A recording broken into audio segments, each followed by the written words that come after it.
It's time once again for Uncle Matt's bedtime story.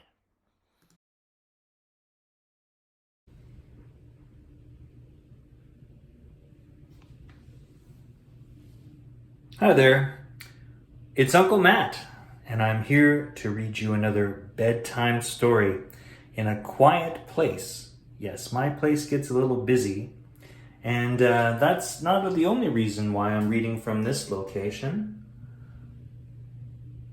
I'm reading from a bathroom, and today is World Plumbing Day. Shout out to all you plumbers that are out there in our communities. You often have a crappy job to deal with. But hey, I salute you. We are reading a story for you, about you, and in dedication to you.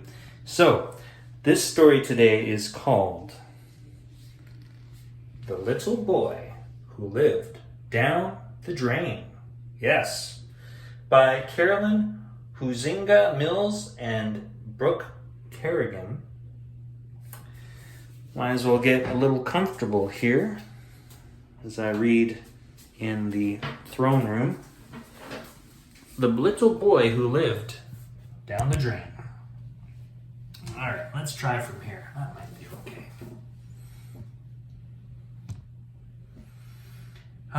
Better. The Little Boy Who Lived Down the Drain. This story was copyright.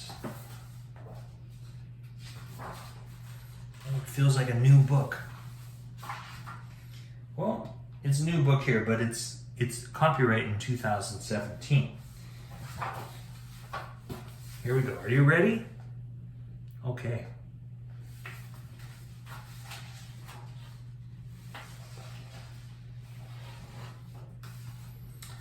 Sally loved taking baths. It wasn't because the water was full of soapy bubbles, although soapy bubbles were nice. It wasn't because she had the bathroom all to herself. That's nice too. Yes, although that was nice too. Oh, they said the same thing. And it wasn't because she came out squeaky clean, although she did like being squeaky clean. Sally loved taking baths because she loved talking to the little boy who lived down the drain. He was the best listener in the world.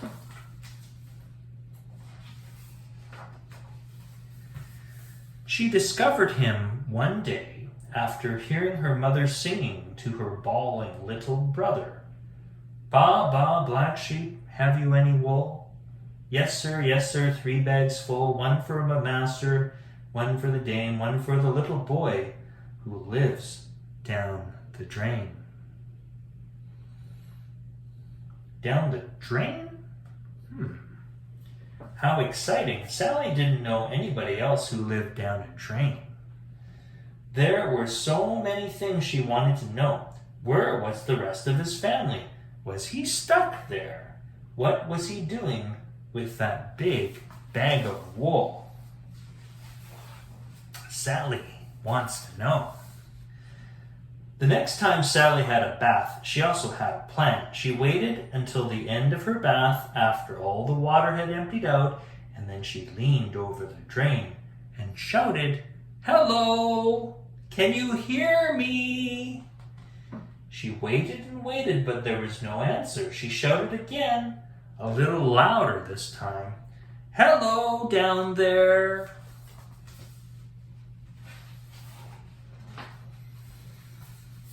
Guess what? "Sally," her mother scolded, poking her head around the bathroom door. "What on earth are you doing down in there? Stop making such a terrible racket and put on some pajamas before you freeze to death." Sounds familiar?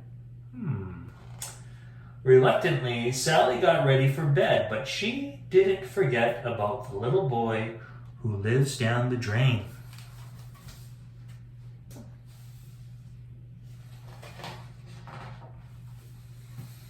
In fact, the very next time she had a bath, she had a new plan. Right below the tap in the bathtub, there was a round metal cover with a small opening in it. Laying flat on her stomach, she spoke directly into this opening. "Hello," she whispered, then just a teensy bit louder, but not loud enough to make a terrible racket. She yelled, "Hello!"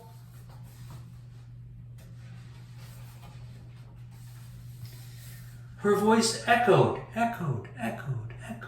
as if filling a large space, large enough for a little boy with a bag of wool to live.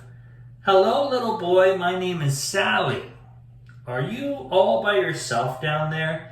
It must be very lonely having no one to talk to." Sally could almost see the little boy sitting on a small stool in a big hollow room at the bottom of the drain. He was so little that his teeny tiny voice was too teeny tiny for Sally to hear. So Sally did all the talking.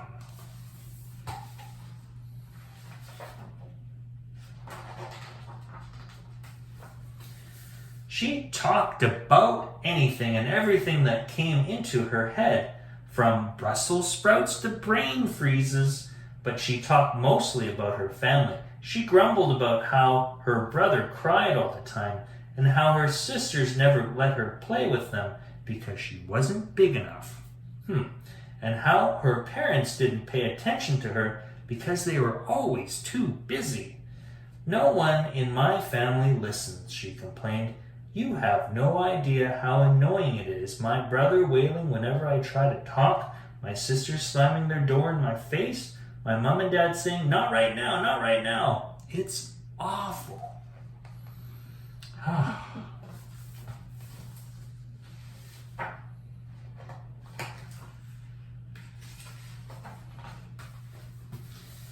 Bath after bath, the little boy who lived down the drain just listened. He didn't interrupt.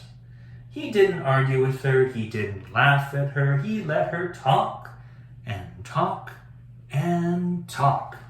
But after a while, Sally wanted to know what the little boy thought about all this. She pressed her ear tightly against the opening, but she couldn't hear him at all. She wished he could find a way to answer her. It was hard being the only one talking. "Little boy, I just can't hear you," she groaned, frustrated. She brought her mouth closer to the opening, cupped her hands around it, and said, "I know you're probably trying, but I need to try. But you need to try something different." Yeah. To her surprise, Sally heard a teeny tiny voice cry back, "Try something different, Rent. Try something different." That gave Sally the most marvelous idea.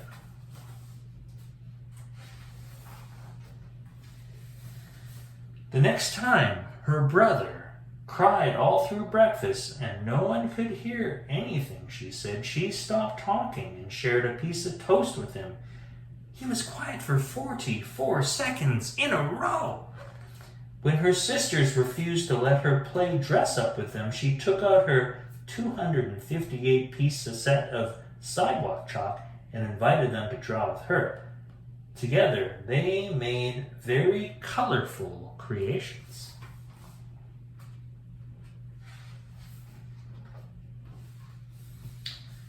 And when her parents didn't have time to watch her practice her pirouettes or somersault across the living room, she stopped and watched what they were doing instead, like helping her sisters with the dishes or changing her brother's diaper or packing this lunch for school. Sally realized that, much like her favorite toys, she had to share her parents too.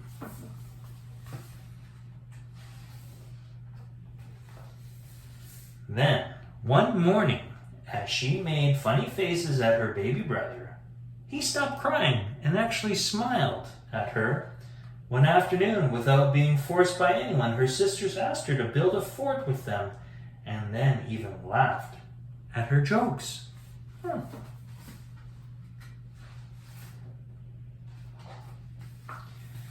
And one evening, her mother and father sat down with her, just the three of them, so she could read a story to them. As the weeks went by, Sally stopped talking to the little boy who lived down the drain. She had too many other people to talk to instead. She wondered if he missed hearing her voice. She wondered if he was sad. She wondered if maybe she should start talking to him again.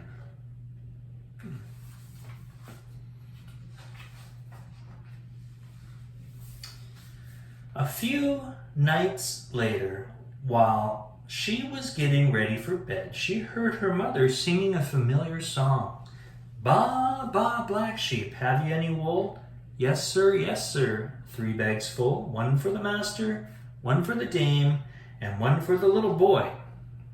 Here we go. Who lives down the lane. L-A-N-E. Down the lane. Down the lane. What a relief. Sally didn't need to worry about not talking to the little boy who lived down the drain anymore. Wow. Educational, I tell ya. Oh, yeah. Yeah, because that boy, he had moved to a birdhouse or something. That was fun. That's a great story for you plumbers out there. Well, that is all the time we have for Uncle Matt's bedtime story. I hope you enjoyed that story. You too down there. And we'll see you next time. Bye for now.